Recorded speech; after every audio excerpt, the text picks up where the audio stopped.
चंदा छिपी जा काली बदरिया में। चंदा छिपी जा काली बदरिया में। चंदा छिपी जा दुल्हे कै बहिनी रोज रिसियाई रोज कोहानी।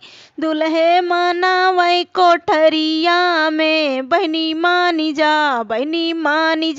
रात अंधेरिया में। बहनी मानी जा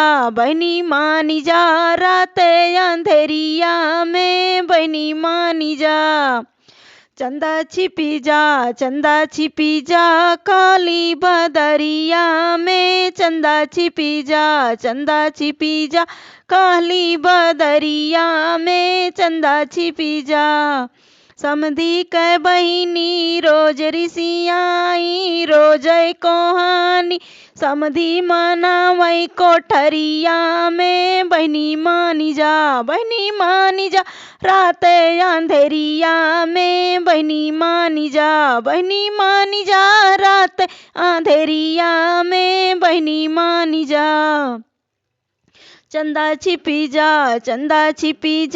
काली बदरिया में। चंदा छिपी जा काली बदरिया में। चंदा छिपी जा अगुआ कै बहिनी रोज रिसियाई रोज कोहानी। अगुआ मनावै कोठरिया में। बहनी मानी जा रात अंधेरिया में। बहनी मानी जा रात अंधेरिया में। बहनी मानी जा चंदा छिपी जा काली बदरिया में।